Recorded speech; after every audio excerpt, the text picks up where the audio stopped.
Olá, amigos da Conecta Mais Web TV. Estamos em seu estúdio para bater um papo descontraído, um papo legal, um papo bacana com o meu amigo Kid Sangali. Como é que vai o senhor, cara? Beleza? Louco de bueno, né? Para relembrar já as antigas, louco de bueno, né? Louco de bueno. Sempre. Maravilha, maravilha estar hoje aqui no teu programa, né, cara? Obrigado pelo o nosso, né? Não, o teu programa. Eu digo nosso porque o intuito do programa é mostrar o lado musical, a influência, a história, a trajetória, as dificuldades, então... Legal, isso... legal. Eu sou um telespectador do teu programa, né, cara? Eu acompanho o teu programa, cara, sou um fã, além da sua pessoa, né, do seu lado intelectual, do seu lado artístico também, agora um apresentador de mão cheia, né, cara? Que achou, cara? Que bacana. É, depois nós vamos combinar aí o royalties, né? Aquela coisa toda. Esse papo é papo de político, né? Kid Sangali, o Cris Sangali. Pois é. Esse é um nome que não dá pra divulgar o meu nome certo, porque o pessoal não me conhece, né? Tipo, como Cris, nem como Christian, que é o meu nome, né? Eu também não sabia que era Christian. Como é que é, né, cara? Então não era pra falar, né? Ficaram sabendo hoje, que sacanagem. Não, mas vamos manter o Kid Sangali, que é legal, né? Eu gosto de manter um mistério, né? Mas é Christian João Sangali, meu nome. Joãozinho. Tem o João no segundo nome, cara. Tá aí. Que coisa. Tu não sabia disso? Não, também não. Mas hoje, você que tá aí curioso, você vai saber de muita coisa que você também não sabe, né? Eu não sei, você não sabe. Ou não. Vai descobrir quem é a pessoa Kid Sangali. Vamos com calma, né? Vamos com calma. Então, Kid, como o nosso programa envolve, o tópico do nosso programa é a música e os desafios e os caminhos de que cada um passa para chegar onde chegou, tu que tem um grande legado aí, né, cara? Apesar de ser um cara jovem, né? Não aparentar tão jovem assim. Eu sempre falo isso, né? Eu acho que eu falei em outros programas aqui na Conecta, não tô lembrado agora, mas eu sempre falo que como eu sou da terra da longevidade, né? Eu sou velho pra caramba. Eu tenho mais de 115 anos, mas né? esse teu cabelo comprido. É 115, porque se eu cortar o cabelo e a barba... Fica com 110. Aí eu fico com 70. Aí só. Diminuo pra caramba. Não, Alex, na verdade a gente tem digamos, uma mini historinha já, né? Envolvida principalmente na área musical, na área do canto e mais precisamente na área do canto rock, né? Digamos assim, dentro da região aqui. Primeiro, claro, no meu município, onde que eu resido, que é Veranópolis, né? Que é onde que eu moro e onde eu acabei construindo a minha história, de certa forma, né? Cantando em bandas locais, aparecendo pro cenário, depois cantando, digamos, em bandas de estilos diversos, né? Brincando um pouquinho com todos os estilos musicais, né? Fizemos parte, inclusive, de um projeto, né, Alex? Alguns até, eu acho. Alguns. Não lembro se foi um mais marcante, né? Tu quer que eu comece lá do início, assim? Com certeza. Mas tu pode falar, pode dar essa pincelada aí no que nós vamos falar. E eu vou contar como eu conheci esse cara cantando que estilo. Nossa. O cara que é roqueiro, vocês vão se surpreender, mas segue o baile aí. Mas então, eu posso dizer assim, cara, que eu comecei a cantar tarde. Diferente de outros músicos e outros colegas, outros amigos, eu comecei a cantar por volta dos 17 anos, assim, sabe? Então, eu não era muito ligado. Eu sempre quis ser jogador de futebol. Não jogava bolhufas nenhuma, né? Mas eu queria ser jogador de futebol, né? Inclusive, eu comecei jogando na escolinha, eu era centroavante, eu fui regredindo. Hoje eu jogo de zagueiro, volta e meia, quando eu jogo ainda, né? Jogo não, vou lá correr. Mas, enfim. E aí, quando eu comecei a cantar por volta dos 17 anos aí, com uma banda de amigos, aquela história toda, né? Gurizada, envolvido, todo mundo curtindo rock, eu gostava de rock bastante. E aí, certa vez, o pessoal estava precisando de alguém para cantar, né? Era o Cássio Fogalho, o Caco Fontanive e, na época, eu não me lembro quem é que tocava com eles, até era um guri que eu me esqueço o nome agora. E eles acabaram meio que pedindo para mim ingressar lá e ir pro ensaio. Meu primeiro ensaio, na verdade, eu não cantei nada. Chegou um conhecido nosso lá que tocava guitarra na época, que era o Hércules Favreto, e o Hércules ficou se mostrando no ensaio, tocando músicas, enquanto eu só ficava aplaudindo ele. Esse foi meu primeiro ensaio. Pra tu ver como é que foi engraçado. E aí depois a gente acabou formatando a banda, aí sim, de fato, entrou o Johnny Sense, né, o guitarrista lá de Veranópolis, todo mundo de Veranópolis. O Caco é famoso porque o Caco tocou na Afro, tocou em muitas bandas aí, então a gente começou a tocar junto, o Caco já tocava. Na época eu brincava porque o Caco tinha um baixo de 3 cordas só, né, chamava de triolim o baixo, né, porque na época a gente tinha condições tão precárias que a gente não tinha equipamentos, né, não tinha nem grana para comprar equipamento nem encordamento, que é caríssimo encordamento de contrabaixo, né. Ia com 3 mesmo. E aí eu me lembro que o Caco tinha uma caixa também, que ele tocava contrabaixo e ele me emprestava para usar essa caixa de vocal também. Então quando eu cantava, ou saía a voz ou o som no baixo. Era muito estranho. Mas esse foi o início, dali para frente, aí praticamente feito a ferro de facão, né. O O Caco, se não me engano, ele começou a estudar, nessa época já estudava, autodidata, mas depois acho que começou a estudar um pouquinho com o Claudinho, se eu não estou lembrado. Eu não estudava, o Cássio estava estudando bateria na época com o Alexandre Marciroli. E tinha o Johnny Sainz também, que também acho que estudava na época. Esse foi o primeiro grupo que eu fiz, assim, de bandas de rock, tocando clássicos do rock, rock gaúcho, cantando, desde tentava arranhar o Led Zeppelin, o The Doors, até tocar todo o som gaúcho TNT, Cascaveletes, Velharia, Made in Brasil, a gente tocava, algumas músicas dos clássicos do rock, né, Barão Vermelho, entre outras coisas. E aí, essa banda, a gente deu o nome, lá no começo, de Black Jack, era o nome da banda, né? E aí depois a gente acabou trocando ela para Velhos Decrépitos, que era uma música do Raso de Porão, né? E tu vê que tudo a ver com a banda, né? Mas assim, aí a gente começou a fazer um som, fazia um barulho na época, aí depois teve algumas trocas ali de integrantes, que eu não tô lembrado agora certo como é que foi, acho que até que o Jones acabou saindo para entrar de outros integrantes. E o detalhe curioso disso aí tudo é que o primeiro show que eu fui fazer na minha vida foi um dos maiores fiascos da minha vida. Primeira vez que eu subi num palco para fazer um show com essa banda, a gente subiu na Quermesse do bairro Medianeira. Detalhe curioso, pouca gente sabe disso, tá? Mas quem sabe ficou marcado. Como nós éramos inseridos lá na comunidade do bairro Medianeira, todo mundo tava esperando esse show, né? Pô, gurizada, nós dava bem com todo mundo, pô, todo mundo do bairro e tal, papá. Convidamos familiares, aquele bolo todo gigantesco na festa na Quermesse, banda de rock tocando, né? Convidamos alguns colegas nossos para tocar também com outras bandas que apareceram, né? Pessoas de outras localidades. Ou seja, foi uma festa e tinha, cara, tava lotado, 1000 pessoas, por exemplo, no salão do bairro Medianeira, pra gente tocar na Quermesse. Atração principal, a gente sobe no palco.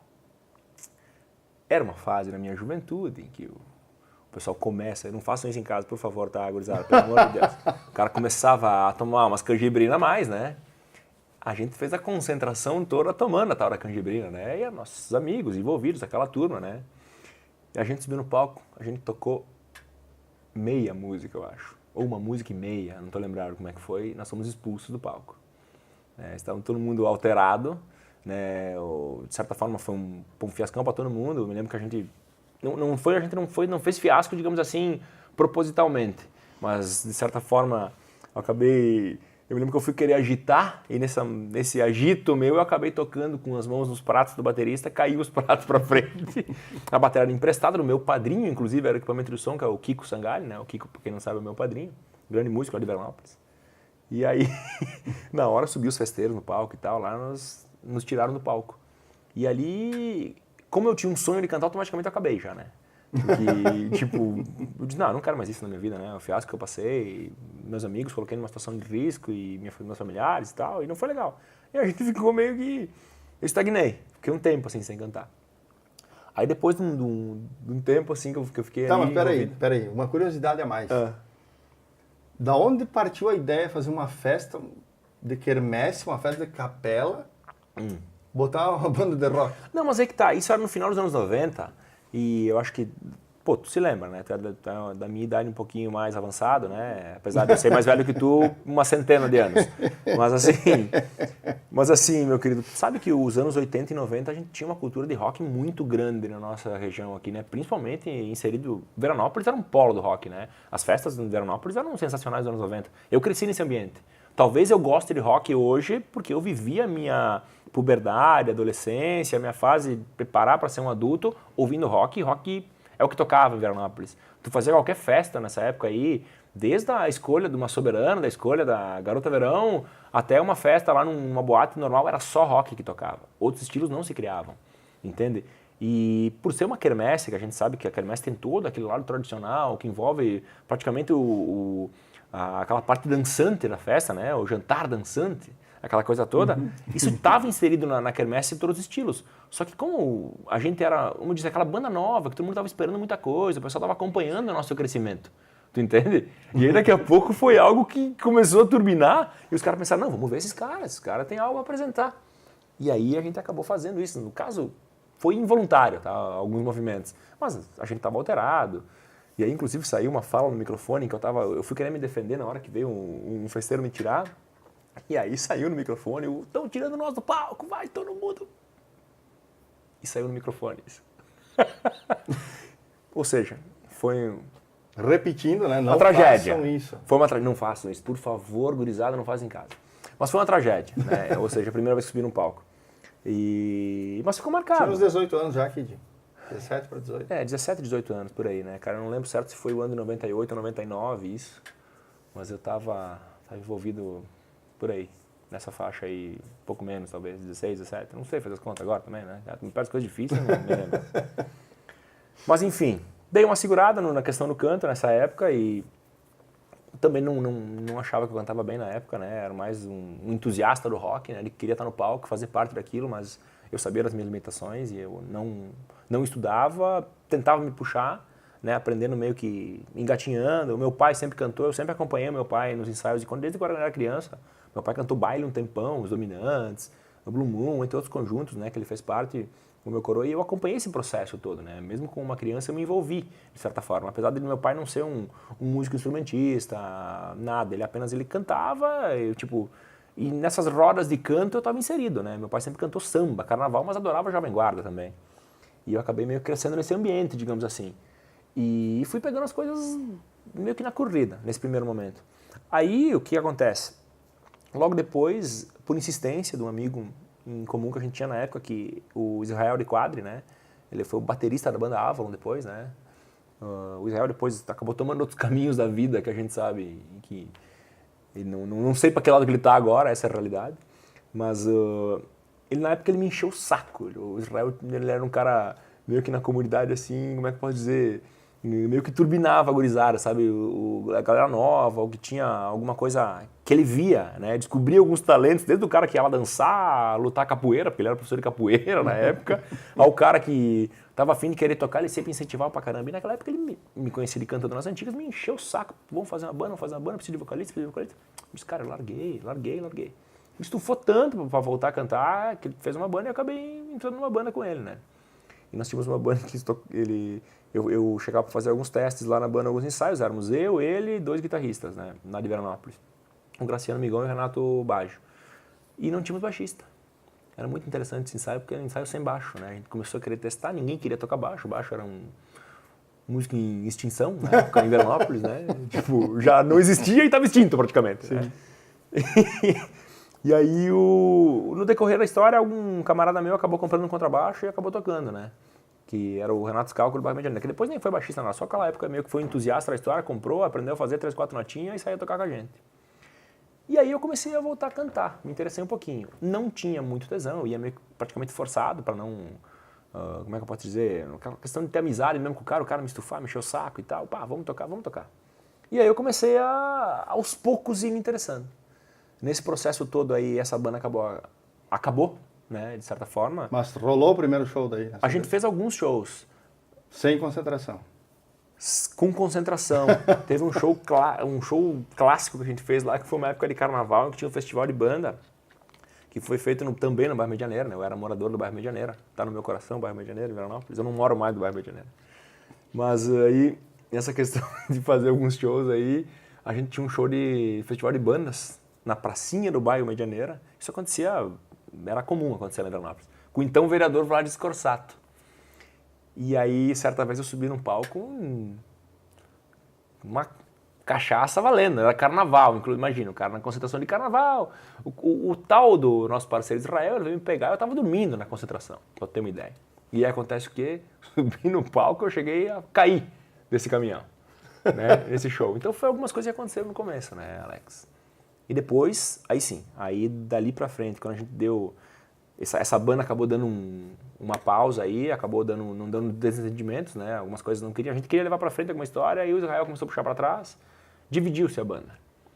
Saímos eu e o Renato da banda, ingressamos numa outra banda que já existia no município, que também trocou os integrantes, e aí sim teve a primeira banda em que eu levei as coisas a sério, digamos assim, que eu comecei a estudar canto e assim por diante, que foi a Velhos Decretos. E essa parte aí, que você vai saber e vai ficar inteirado desse assunto no segundo bloco. Fica com um pouquinho do trabalho desse cara aqui agora, que apesar de tudo, né? Acho que foi o único programa que fizemos até agora que teve um começo bem diferente, né? E apesar de tudo, presta atenção aí no talento desse cara. Daqui a pouquinho estamos de volta.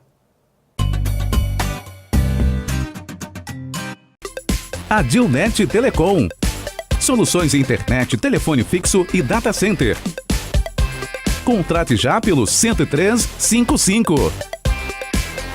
Adilnet.com.br.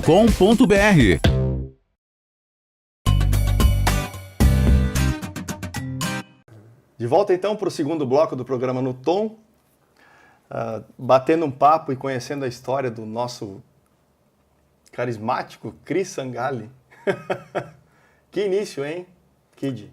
O pessoal já desligou nessa hora. Não aqui, desligou, não. Tá todo mundo curioso, cara. Todo mundo se indignou já, cara. Não, Esse cara todo só faz mundo curioso. fiasco, esse cara. Tá todo mundo curioso, pode ter certeza. Pois é, cara. Pode pois ter é. certeza. Foi divertido, assim. Foi divertido no começo. Não, foi guerreiro, cara. Foi persistente. Embora estando em outra época, né? Na época mais antiga, tivemos vários relatos aqui de que a dificuldade de tu processar todo aquele... Né, de tu pegar a música, de saber tocar o instrumento era muito difícil naquela época. E o teu caso, tu tinha a informação, mas só não tinha. Não, mas aí que tá, eu acho que talvez nem tanto também, Alex, assim, analisando essa questão de informação, de época e tal, a gente vivia uma época, de certa forma, estava se construindo um novo mundo, né? Estava se construindo umas novas possibilidades para quem queria viver de música, viver tocando um instrumento, só que porém, de certa forma, também era, comparar com hoje, nos últimos 10, 15 anos, o que tá a tecnologia, tá louco, meu, hoje tu vai na internet, tu aprende a tocar o que tu quer. Na nossa época não tinha informação, cara, me lembro na época, eu nunca fui interessado em tocar um instrumento, né, então eu sempre me interessava, eu sempre me preocupei em querer cantar alguma coisa, né, eu gostava muito de cantar, né, tinha gente que achava que eu cantava bem, né, eu não me achava que cantava bem, mas como eu gostaria de fazer parte daquilo, eu aguentava o tranco, né. E aí nessa época, eu me lembro alguns amigos meus que estavam começando a tocar um instrumento, a maioria tudo autodidata.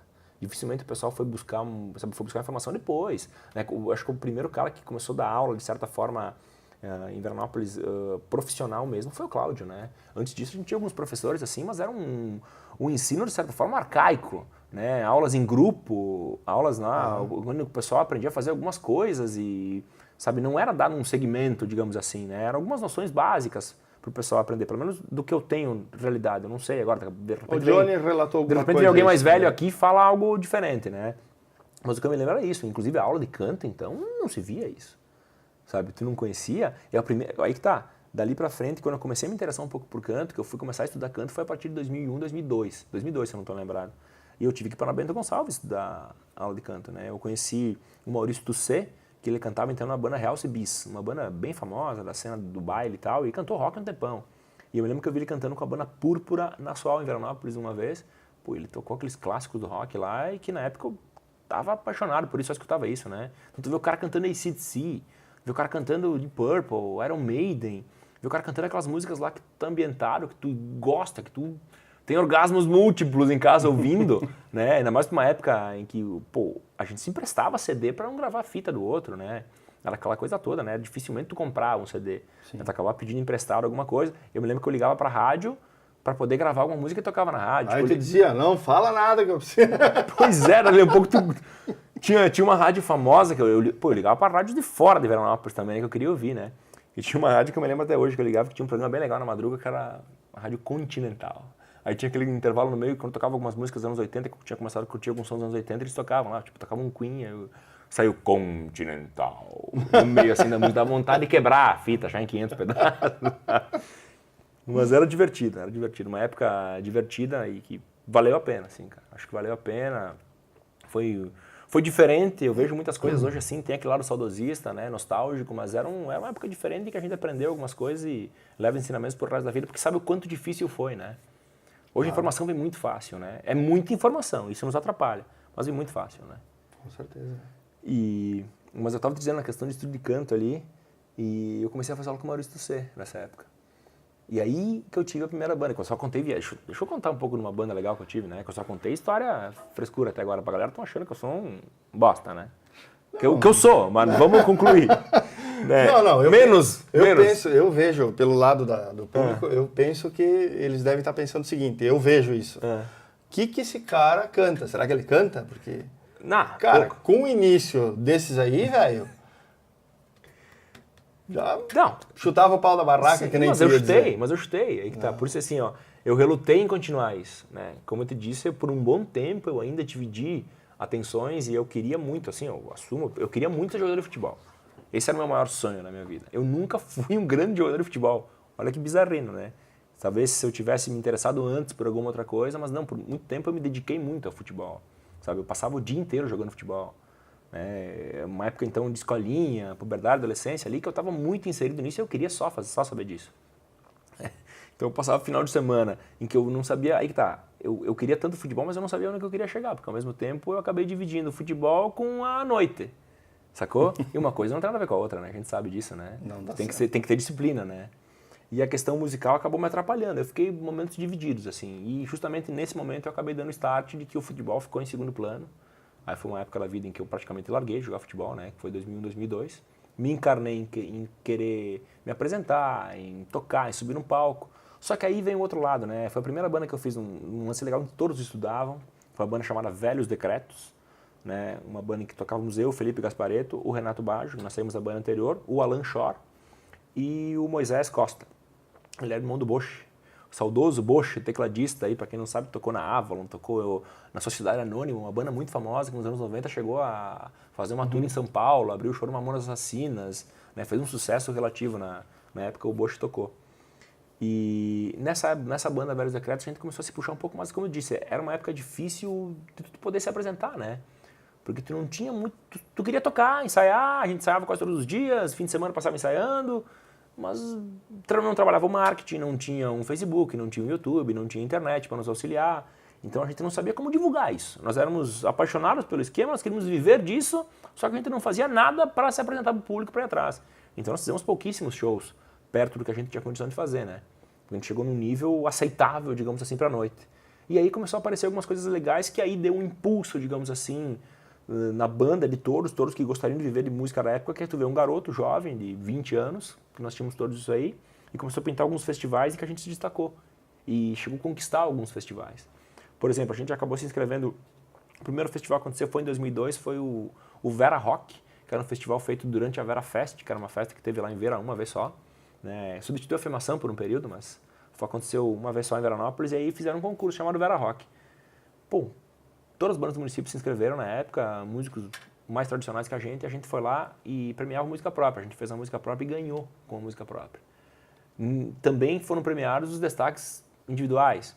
Logo eu acabei ganhando como melhor vocalista, né? Teve o Felipe ganhou o melhor baixista, sabe? Então, isso acabou dando um up. Logo depois, na sequência, tipo, questão de dias depois, ou meses, acho que foi, teve o Circuito do Rock da Serra Gaúcha. A eliminatória foi em Nava Prata, no Moinho do Rock. Na época, então todas as bandas da região participaram desse circuito aí. Era um circuito feito com a RBS e com a Frandiscos na época, né? E a Frandiscos era uma gravadora pequena, mas que gravava já alguns artistas. E a gente acabou passando no eliminatório de Nova Prata. Fomos para a final, por exemplo, do circuito do rock da Serra Gaúcha em Gramado, né? 10 mil pessoas num ginásio em Gramado e a gente participando daquilo. Não ganhamos. Talvez se tivéssemos ganhado seria o Pulo do Gato, porque ganhou uma banda de Antônio Prado, se eu não estou enganado, uma banda chamada Carpe Diem, e eles assinaram um contrato com a RBS na época.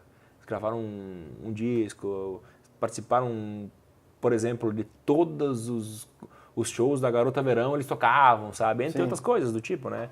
E a gente tava inserido nisso aí, cara. Então, sabe, começou a pintar algumas coisas legais. A gente participou de outros festivais na época também, teve umas trocas de formação na Velhos Decretos aí, mas que foram poucas.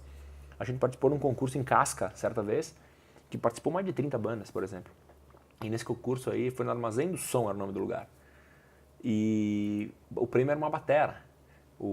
A banda vencedora ganhava uma bateria, uma Pure. Nós ganhamos esse concurso aí, então nós dividimos uma Pure lá na época, que era um valor, sabe? Parece que ganharam 1.000 pila cada um, por exemplo. Entende? Então foram situações que foram galgando e dando tesão para continuar no processo. Claro. Né? Coisa que talvez eu teria abandonado antes ou não, mas algumas coisas que pintaram no meio tempo. A gente começou a tocar alguns festivais e começou a se destacar em meio a outras bandas. Né? Isso ficou legal pra gente na época.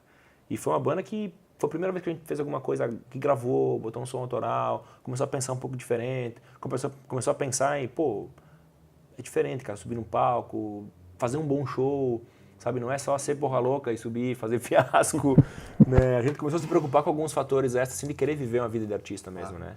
Então, digamos que foi a primeira banda que eu tenho no coração que leva... Isso foi que época, Kid? Isso foi de 2002 a 2005, essa banda durou. E teve, como eu disse, algumas trocas de formação. Durou até 2005, a gente chegou num ponto em que as cabeças ficaram muito diferentes, né? A gente começou numa união em que todo mundo gostava da mesma coisa, ali um pouco, um gostava disso, outro gostava daquilo, começou a cada vez penetrar mais em alguns segmentos musicais, né? Tipo, teve o cara que começou a estudar mais, se encarnou com jazz e blues, teve o cara que entrou mais na parte psicodélica e curtiu cada vez mais progressivo, teve, do meu caso, por exemplo, eu acabei enveredando para um lado de heavy metal, hard rock, entre outras coisas que eu não gostava até então, eu era classic rock nos 70, eu comecei a descobrir, pô, tem uns caras cantando umas coisas diferentes dentro do metal melódico e coisas do tipo, pô, comecei a escutar isso. E assim vai, né? Mas é uma salada de fruta legal. Então nós vamos pular um pouquinho essa história aí. Eu não lembro qual é a época que eu te conheci. Eu falei no primeiro bloco que eu ia te contar como eu conheci esse cara. E agora ficou mais apimentado ainda. Porque ele falou em rock and roll e... Não. Cuidado. Eu conheci esse cara aqui no Grandes Bar. Ele estava tocando no Grandes Bar com o Ego Mecanoide. Aliás, um abraço aí pro meu amigo Claudinho, pro Alexandre Marciroli, nosso amigo, né? Nossos grandes irmãos figuras, de palco aí, grandes. Mestres. Exatamente. Então, longa data eu havia me distanciado da música, tinha parado de tocar na época e vi eles tocando e acabei indo lá. Eu fiquei sabendo que eles iam tocar lá e fui lá. Era noite sertaneja. Aí vi um cara tocando, cantando sertanejo de chapéu e country, agitando e dançando country.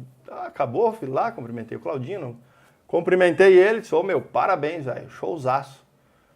Aí eu disse, bah, quem é que é esse cara aí, Kid? Quem é que é esse cara, Cláudio? Não, é o Kid, assim, tá, bah, canta bem pra caramba. Ele disse, não é nada a ver com o estilo dele. Mas matou a pau no sertanejo, cara. Nem tanto, mas tudo bem. Foi bom. E uma das grandes virtudes desse cara aqui, eu que acompanhei um tempo da trajetória, eu vou confessar aqui, tu sabe disso, te admiro por isso. Por duas coisas. Primeiro, por ser verdadeiro. Se tá ruim, ele diz que tá ruim. É verdade. Não faz rodeio. E segundo, que é um cara muito dedicado.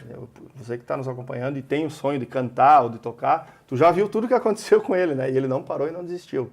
Tem várias coisas boas aí que aconteceram, até a voz do rock, né? Tu foi até... Já vamos falar sobre isso. Tem umas situações. Só deixa eu concluir a minha... E esse cara é um cara de muita persistência e muito profissionalismo e muita responsabilidade. Se ele diz que faz, ele faz, pode ter certeza. E isso prova que ele é noite sertanejo, não tem nada a ver com o teu... Pois é, é uma situação, né, o pessoal... Eu sofro um certo bullying de algumas pessoas, né, por ter cantado algumas coisas diferentes, mas eu digo assim para todo mundo que se talvez eu tenha...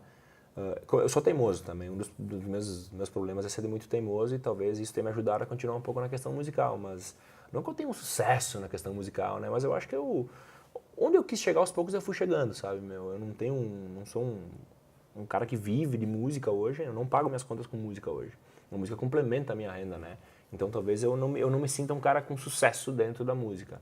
Mas eu me sinto um cara, de certa forma, privilegiado por ter vivido alguns momentos importantes. E eu sempre digo, tem uma frase que eu pego do Claudinho, né? O Cláudio Machado, ele sempre nos diz aquela história, né? Do que momento, né? E eu aproveitei muito viver os momentos da minha vida, principalmente na parte musical, assim, eu curti demais o que eu vivi. Tem muita coisa legal que eu participei e essa história eu contei lá atrás, assim, eu me arrependo de algumas coisas que eu fiz lá atrás, porque como eu te falei, eu poderia ter começado antes, eu poderia ter me comportado melhor, eu poderia ter estudado antes. Quem sabe eu teria galgado uma carreira maior e hoje está ganhando muita grana com música, né? Coisa que eu não ganho. Não pago minhas contas integralmente com música, eu complemento a minha renda com música. Mas sobre essa história que tu falou aí da ego aí, é bem interessante, porque eu só quero fazer uma adenda, né? Que eu comecei a... Eu depois dessa época da Velhos Decretos de 2005, bem curtinho, de certa forma eu também dei uma estagnada na parte musical, né? Eu tive outros problemas de ordem pessoal, em que eu dei uma segurada assim, na parte musical e acabei dando uma paradinha. Nisso surgiram alguns amigos no meio do processo, que se chamam Giovanni Attolini e Thiago Razeira. Esses caras foram imprescindíveis para mim crescer como músico, e principalmente como cantor. A gente criou um projeto chamado Trio Dimensional, que dura até hoje. Né? Ele teve alguns momentos em que a gente não toca tanto, mas tem momentos que a gente toca bastante. Eu vi uma postagem essa semana. A gente tá voltando agora a fazer uma agenda um pouco maior. E a gente tocou muito nesse período de 2005, 2010, por aí, né? Nessa parte. Então acontece o quê? Foi um período importantíssimo para minha fase, digamos, profissional da música. Foi a parte do tridimensional. Dali para frente, sim, aí tem a entrada na Ego Mecanoide logo depois, mas antes disso eu comecei a flertar com coisas diferentes com uma banda chamada Circo. Tem alguma coisa também sobre isso. Vamos falar isso no terceiro bloco? Pode ser. Pode ser. Tem muita história, gente. Tá louco, o nosso programa tá ficando curto, hein? Vou falar pra direção aí, dar uma... Pessoal, chegamos ao final do segundo bloco, né? Do programa. E quem sabe vamos botar alguma coisinha do tridimensional? Pode ser. Pode ser? Pode ser, uma coisa do trio aí. Solta um trio dimensional pra galera conhecer um pouquinho. Então fique um pouco aí com o trabalho do Kid Sangali, o trio dimensional, que até hoje tá nativa, né? Tá nativa. His son is working for the Daily Mail. He's a city top, but he wants to be a paperback writer. Paperback writer. Paperback writer.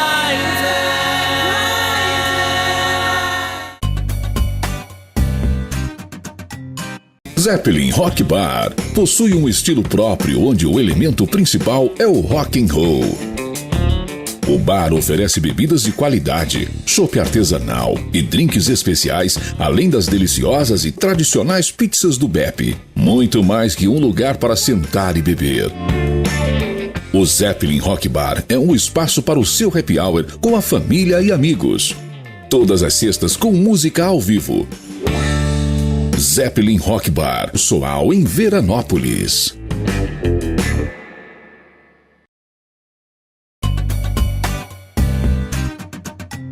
Estamos de volta para o terceiro e último bloco do programa No Tom, recebendo o meu grande amigo Kid Sangali, famoso Kid do rock and roll, famoso no sertanejo para mim, tá? Foi como eu conheci ele. Quem diria, hein? Que coisa, né? Não, mas foi um trabalho espetacular. Que coisa. Mas aí que tá, cara. E esse trabalho do trio dimensional, né? Que nós acabamos de ouvir, né? Pois é, o trio dimensional, como eu te disse, foi algo que surgiu e de fato, comecei a dar uma atenção maior, principalmente a algumas harmonias vocais, né? Coisa que até então eu não dava muita bola, digamos assim, né? Eu pensava em cantar, em querer cantar bem, afinado e gritar. Né? Eu sempre pensei em gritar com os meus ídolos, né? Eu falo pra todo mundo que eu comecei a cantar quando eu vi o Ian Gillan do Deep Purple cantando. Então, quando eu vi Child in Time pela primeira vez, eu queria gritar daquele jeito. Dá pra dar uma palhinha? Eu não consegui cantar Child in Time. Detalhe curioso, mas eu queria gritar com ele. E depois eu descobri que não era um grito, né? Depois, aos poucos, eu fui descobrindo que ele cantava, né? Aquilo lá. Aquelas notas ele fazia. E com o trio dimensional, detalhe curioso, que o trio dimensional já veio com uma outra roupagem, já veio com outras músicas diferentes, todo mundo cantando, sabe? Eu não estava ambientado com isso de ver todo mundo cantando e cantando vozes diferentes, as vozes se encontrando, sabe? Pô, as linhas caminham assim, é assim que funciona. Olha que bala que fica o arranjo. Tu começava a se arrepiar no ensaio, a gente se arrepiava cantando os três juntos. Mas nessa época ainda tu não estava no Ego Mecanoide ainda? Ainda não. Aí acontece o quê? O processo do tridimensional, a gente acabou tocando bastante, nós tocamos muito tempo em Caxias do Sul, a gente tocava nos pubs da região aí, 2005 a 2008 a gente girou bastante na região aí. E aí nesse meio tempo eu tava só com o tridimensional, né, não tínhamos outros projetos, pintou uma banda pra gente começar a brincar de fazer rock. Aí influenciados pela Dublê, pela Formigos, essas bandas aí, Mamonas Assassinas. Entre as bandas a gente acabou meio que entrando nessa vibe, pô cara, isso aí é um lance da gente se divertir e tocar rock de uma maneira escrachada. E aí surgiu uma banda chamada Circo Voador, que era no começo e depois ficou ficando só Circo durante o tempo, porque Circo Voador é uma casa de shows no Rio de Janeiro, a gente acabou vendo que ia enfrentar alguns problemas, se caso eu levasse isso à frente, né? E foi muito divertido. Foi uma época em que eu comecei a me soltar do que eu cantava, porque eu cantava só rock até então, né? Eu não estava envolvido em cantar coisas diferentes. E essa banda a gente brincou com tudo, né? A gente chegou, me lembro, coloca, apareceu essa banda aí, as pessoas olhavam, riam e tinha muita gente que tinha nojo do que a gente fazia, né? A gente lidava com algumas músicas de alguns fãs. Eu me lembro de tocar, por exemplo, chegar em cidades, Bento Gonçalves, tocar na Festa Fantasia, a gente tocava bastante Festa Fantasia. Chegar em Festa Fantasia, chegar no final do show, lá chega uma pessoa e a te diz, eu achei a banda de vocês legal, só que eu odeio vocês. Por quê? Tem algum registro disso aí, Kid? Tem vários registros da banda Circo. Vídeo? Tem. Dá pra botar um trechinho aí? Põe um pedacinho aí. Põe um pedacinho aí. Desce como quiser, sonhar, viver como eu, durar, Voltando e falando um pouco dessa circo aí, dessa bizarrina que vocês viram aí, a situação é a seguinte, a galera chegava pra nós e dizia, pô, eu odeio vocês porque vocês acabam com as músicas que eu gosto. Né? Porque a gente saía tocando Metallica e quando ia entrar a parte vocal, ficava tocando na pegada do Metallica, mas mudava a harmonia para fazer Menina Veneno, por exemplo. Sabe? Tu puxava Guns N' Roses e entrava cantando Talvez Esteja em Jaraguá, Joinville, Blumenau, e assim por diante. Então isso aí era terminantemente perigoso, digamos assim, né? E essa banda acabou meio que eu comecei a flertar com outros estilos, né? Dali então a gente tocou bastante, comecei a pegar uma dinâmica de palco diferente também, né? Algumas coisas em que eu não estava inserido dentro do contexto, apesar de ser uma banda de rock, brincar com outras músicas, mas tocando rock. Aí surgiu o convite, então, do Cláudio e do Xande, né, que me convidaram para ingressar na banda Ego Mecanoide. Foi 2008, o ano que eu entrei na banda Ego Mecanoide, se eu não estou lembrado. E eu me lembro que foi puxado, cara, foi puxado. De certa forma me assustei, né, adorei o convite, saí, topei na hora, assim, só que quando eu fui para casa eu disse, nossa, onde é que eu estou me metendo? Né, porque eu disse para mim, ó, funciona assim, assim, assado, toca tudo, cara, os bailes são em média 5 horas e... Provavelmente o que tu menos vai cantar vai ser rock, tá? Apesar de ser tua especialidade, disseram. E aí eu topei a parada, fui me puxar, pensei em dar mais um up na questão de estudos, né? Fui buscar mais informações para cantar estilos diferentes, né? Novas roupagens em questão de técnica vocal, porque não é só tu cantando de um jeito, de um esquema vocal que tu vai fazer tudo, né? São vários esquemas que tu consegue assim abranger técnicas diferentes para poder cantar coisas que parecem normais, por exemplo, o cara canta Led Zeppelin e o cara canta Ivete Sangalo. Não é assim. Né? O cara vai dizer, mas é gritedo, é agudo, é altura. Não tem nada a ver uma coisa com a outra. Né? Vai ver na prática, não tem nada a ver uma coisa com a outra. Apesar de, às vezes, se encontrar nos mesmos tons lá em cima, né? Mas não é por aí. E assim, cara, de certa forma, eu levei um susto. Eu lembro que o primeiro carnaval que eu cantei com a Ego Mecanoide foi um turbilhão, eu não estava acostumado com isso. Foram 5 dias, 9 shows. Shows de 5 horas. Tipo, tu tocar sexta num local, tu toca lá 5 horas num local, sai pra fazer um outro show em 5 horas em outro lugar, o dia seguinte tu toca na tarde, 3, 4 horas, pra tocar de noite naquele local que é em outra cidade, 4, 5 horas, pra ir numa outra cidade e tocar mais 5, sabe? Então tu vivia de palco, sono e alimentação, palco, sono e alimentação. Né? Foram 5 dias assim, eu me lembro que na quarta-feira de cinzas eu queria me dar um tiro na cara, porque eu não aguentava mais o tranco. Mas foi uma fase muito importante na minha vida, foi uma fase em que eu agradeço até hoje o Cláudio e o Xande por terem me convidado a fazer parte da Ego Mecanoide, porque aí de fato eu comecei a viver uma vida profissional, né? Aí eu comecei a entender de fato como é que era uma vida profissional, como é que era uma estrada, eu comecei a viajar, comecei a entender algumas coisas diferentes que até então eu não via, comecei a tocar para os maiores públicos da minha vida, né, que até então eu não tinha tocado, comecei a vivenciar situações extremamente gratificantes de palco, né? E viver com eles que são seres humanos incríveis, né, cara? O Cláudio, nossa, chega a ser absurdo falar alguma coisa deles, né? E foi uma fase interessantíssima. E aí, aquilo que tu relatou, né, cara? Tu me viu cantando coisas diferentes. Eu cheguei a fazer shows exclusivos de sertanejo, né? Na época eu cantava com o Fabiano. Fabiano dispensa comentários, né? Um dos grandes cantores, uma das pessoas que eu mais admiro como cantores aqui na região. Porque o Fabiano, quando ele abre a boca, o negão esmigalha, né, cara? É incrível. É o cara que tem um time de voz abençoado. Eu sempre digo pra ele, tu é abençoado. Tu abre a boca, nossa, emociona na hora. Dificilmente encontra pessoas assim, né? Eu não tenho uma voz assim, né? Eu tenho que me puxar muito para tentar surpreender as pessoas. Em compensação, ele só abre a boca, sai e já encanta. É que são estilos, né? São estilos diferentes, mas ele tem um time abençoado. E eu me lembro que nós estávamos com um projeto de fazer o sertanejo naquela época, né? Foi o boom do sertanejo universitário, bem no início ali. E aí, né, eu fiquei meio receoso. Eu disse, negão, não sou muito aí, não tenho também a manha de fazer essas terças, essas coisas aí do vocal. Eu disse, não, cara, vamos lá, te ensino e tal. E ele foi me mostrando algumas coisas, né? Fui aprendendo muito com ele nesse meio tempo, né? E, foi extremamente gratificante, assim, sabe? Shows que eu também tenho orgulho de ter feito, assim, sem demérito algum, né, cara? Assim, tem muita coisa legal, muita coisa bacana, muita coisa de qualidade dentro desse processo. E assim foi a minha passagem pela Ego Mecanoide, né? Eu ainda, de certa forma, sou um integrante da Ego Mecanoide, né? A Ego Mecanoide eu acabei saindo em 2012, porque devido a outros compromissos que eu tive profissionais, eu acabei saindo um pouco dessa parte de vivenciar, porque a Ego Mecanoide foi a parte, digamos, eu vivi de música mesmo. Então, eu acho que eu pagava minhas contas com música nessa época aí. E depois eu acabei entrando num outro processo aí de trabalho mesmo, e a Ego acabou ficando em segundo plano. Dava aulas também naquela época? Dava bastante aulas, né? Hoje eu voltei a dar aulas, né? Eu voltei a dar aulas então, a partir de 2019. E naquela época eu dava aulas em 3 escolas, né? Eu dava aula em Carlos Barbosa, aqui em Nova Prata, eu dava aula em Veranópolis. Então foi uma época muita correria mesmo na parte musical. E depois da Ego Mecanoide, eu fiquei um tempo aí passeando por algumas bandas, né? que eu tive alguns projetos, inclusive o pessoal daqui de Nova Prata, a gente fez uma banda em que, como eu dava aula na escola, na Sonora, dos Frisons, né, o grande Ricardo e o Naldo, a gente sempre se encheu o saco, né? Pô, vamos fazer um som Nordeste, vamos fazer um som, né? Tinha uma admiração mútua, né? E aí a gente se encheu o saco, não, vamos, só falta um batera. Daí, pois é, tocar umas coisas aí, teve que ser um batera meio sem limites e tal. Eu pensei, o João Gaspar, né? Uma figura que eu conheci em Veranópolis lá, que é um monstro da bateria, né? Toca muito, é calcado dos anos 70, então esmigalha. E a gente acabou se misturando e fazendo o que antes era para ser o meu primeiro projeto autoral, 100% autoral, né? Que foi a banda Rocker, então, que a gente criou, que era para ser a banda autoral. A gente chegou a ter várias ideias no primeiro momento, né, para fazer um som autoral, mas aí a gente viu que talvez não fosse por aí o processo, né? Acabou tendo algumas desavenças dentro da banda, a gente acabou optando por fazer um repertório cover no primeiro momento, para depois poder se apresentar, né, tocando muito de Purple, muito Led Zeppelin, era praticamente tocando a tríplice coroa, né, de Purple, Led Zeppelin, Black Sabbath e acochambrava aí o que vinha, né, de questão de peso mesmo, né, uma banda de peso mesmo. E chegamos até a fazer algumas coisas autorais aí, mas talvez o resultado não foi tão esperado assim na questão autoral, a gente acabou deixando de lado, né.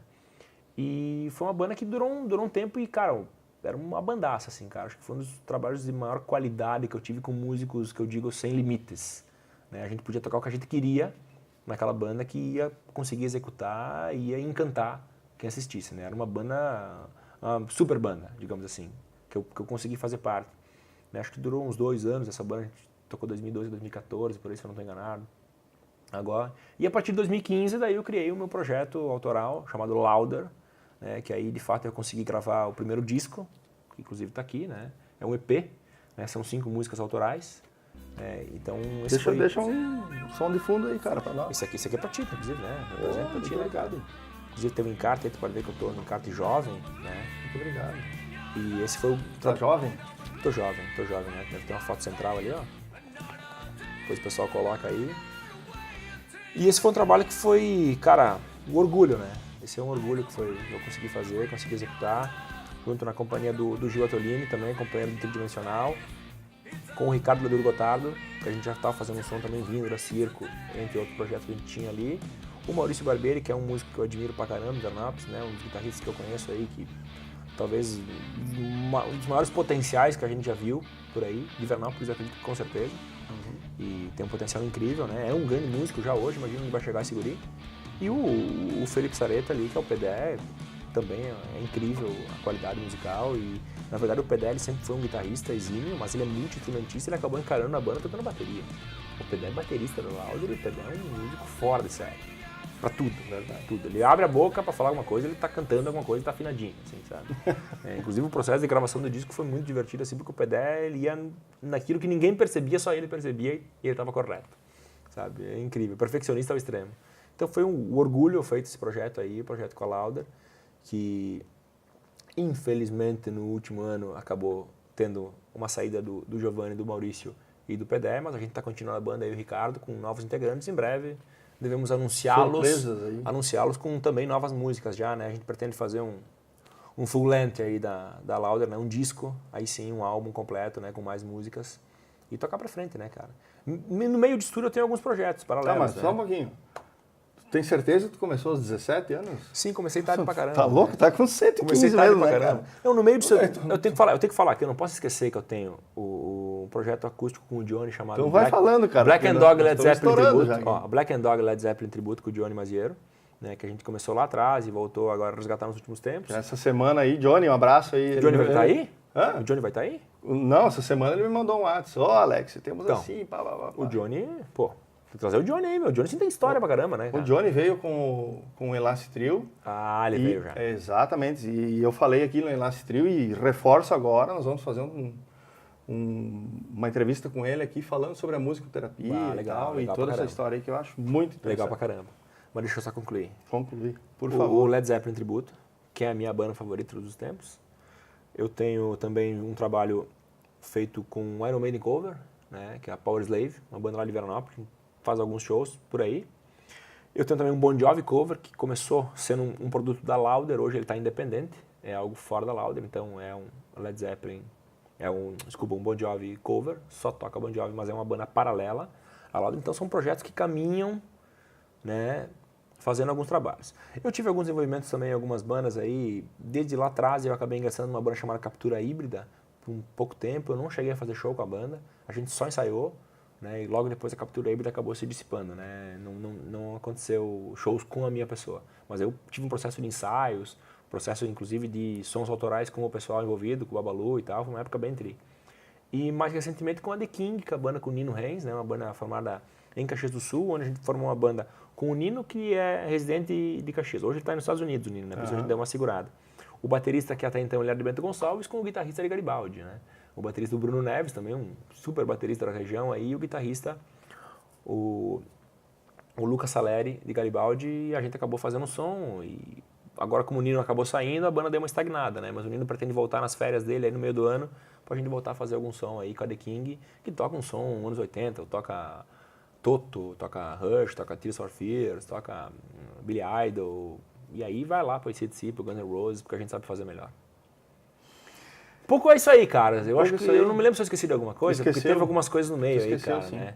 Esqueceu, e eu vou falar agora. O quê?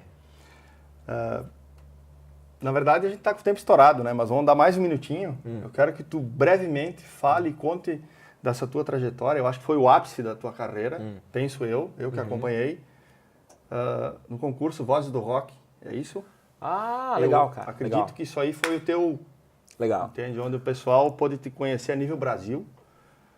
Tá? E eu gostaria que tu falasse brevemente, que o nosso tempo está estourado, o pessoal já está me xingando. Bom, brevemente falar desse momento, sim, tá? sim. E nós vamos encerrar com uma das músicas que tu vai escolher, legal. que foram gravadas lá na final ou semifinal, ou aquela que tu quiser. Pois então, cara, um dos pontos altos, né, cara, eu acho da minha trajetória, assim, como eu disse, eu tive diversas participações, diversos concertos em que eu acabei participando também com a Orquestra de Veranópolis, entre outras orquestras da região, entre shows especiais. Bem legal aquilo lá da orquestra, hein? Eu vi. Alguns tributos específicos, a gente fez alguns trabalhos específicos também, tanto com o trio quanto músicos locais lá, por exemplo, o especial Pink Floyd, especial Beatles, sabe, especial outras bandas que a gente gosta, lá a gente acabou se envolvendo bastante. Mas essa questão da Voz do Rock foi o seguinte, é um concurso que foi realizado pelo Nando Fernandes. O Nando Fernandes, ele talvez não seja um cara que tenha cantado numa banda famosa, mas o Nando Fernandes ele ficou muito tempo como cantor do Raul Gil, num concurso que o Raul Gil lá tinha no início dos anos 2000, né, por aí, aquele concurso aos sábados com diversos cantores do Brasil, e o Nando Fernandes cresceu ali, o nome dele. E aí participou, fez várias turnês de diversos tipos pelo Brasil afora, é um dos maiores cantores dentro do rock no Brasil hoje, residente aqui. Talvez o melhor trabalho dele foi com o Hangar, uma banda dentro do heavy metal tradicional, que é a banda do Achilles Priester, que foi baterista do Angra, né? E ele gravou um disco clássico, icônico com eles. E o Nando Fernandes, eu era um seguidor, um fã dele nas redes sociais, e certa vez eu vi que ele publicou alguma coisa sobre o concurso, né? E não sei por que cargas d'água, talvez por ver minha foto no Facebook lá que eu canto e tal, ele me deu uma intimada, assim, ele disse, espera a tua inscrição, algo assim, né? E, pô, fiquei assim, será, né, cara, me inscrevendo nisso aí. E aí eu disse, tá, cara, vou ver qual é que é. E mandei, era uma gravação cantando a capela, alguma música, acho que eu cantei o Van Halen, não tô lembrado. Acho que era o Van Halen. E aí mandei essa gravação, não esperando nada, na verdade, né, porque pensei, vou mandar gente do Brasil inteiro. Fui selecionado, né, pra participar da primeira eliminatória, já achei o máximo, ia pra São Paulo, primeira vez indo pra São Paulo, conheci São Paulo, né, fui sozinho, apertando tudo que dava, né. Mas, aperta o tempo aí, Matheus, também. Apertando tudo que dava, segura que é rapidão. E aí, desse jeito, eu acabei participando lá dentro de um templo do rock chamado Manifesto Bar, em São Paulo. É um bar tradicionalíssimo para quem acompanha o rock no Brasil. Grandes bandas, grandes artistas tiveram lá, e internacionais. E aí eu participei lá, conheci gente do Brasil inteiro, né? Fui todo mundo inscrito, passei da primeira eliminatória, consegui uma semifinal, passei da semifinal, consegui para a final do concurso, onde tinham só 12 cantores mega talentosos do Brasil inteiro, né? Consegui fazer parte disso, não ganhei a final, né? Mas já me senti extremamente honrado de ter chegado até lá. E foi um período, eu acredito que tenha sido um dos pontos altos, assim, cara, da minha curta trajetória, do que eu conquistei dentro da música, né? E, cara, foi extremamente gratificante ter participado, extremamente gratificante. Foi um concurso muito tri, e mantenho até hoje uma amizade com esse grupo, envolvido com essas pessoas da Voz do Rock, com o Nando Fernandes, né? Ou seja, são pessoas que tu acaba chegando no ponto que tu chega a conhecer o teu ídolo, tu vira amigo desse cara, meu pai. Aí é que, de fato, Isso é que vale, aí né? tu toca o céu, digamos assim, né? Kid, em nome da Conecta Mais, agradeço muito, cara, a tua presença aqui. Nós tava tentando há tempo já, né? Pois é, cara. Cara, pois é. muito Tá compromissado. complicado, né? Complicar a agenda. Complicaram a minha agenda. É que é muito longe a distância do município. Pois é, né, cara, de Veranópolis aqui e tal. Difícil, cara, difícil. Mas, em nome da Conecta, Pô, eu que fico... volto a te agradecer, cara.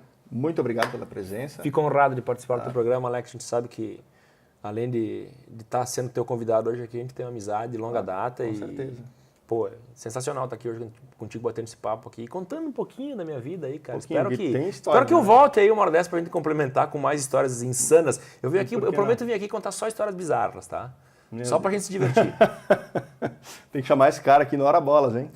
Eu fui na Hora Bola, só que a gente fez só um Made in Rock lá no Hora Bola, né? Foi um especial Made in Rock. Tem que fazer um especial Kid Sangali. Aí nós vamos lá, vai ser um stand-up comedy daí, né, cara? Eu vou ter que cobrar daí. Brincadeira. Pessoal, obrigado pela sua companhia. Chegamos ao final de mais um programa. Tem muita coisa para contar, né, cara? Nosso programa tá curto mesmo. Obrigado pela sua paciência, tá? Semana que vem, o programa do Tom volta com mais novidades. Não esqueça de acessar todos os programas da Conecta Mais. A programação está incrível, tá? Fique conosco e com esse talentoso cantor de heavy metal, de quê? De tudo. Sertanejo. World Music. World Music. Sei lá. Enfim, fique aí com o Kid Sangali no concurso que ele participou lá em São Paulo. Quer chamar a música aí? Fica à vontade, que eu mal e mal sei o português. Cara, fica a critério aí da direção aí, cara. Eu não lembro agora que eu cantei direito lá, mas pode ser. Eu acho que eu cantei um Iron Maiden lá, pode ser um Iron Maiden. Então. Beleza. Kid Sangali, até semana que vem. Um abraço. Like a small child with watch's eyes burning away.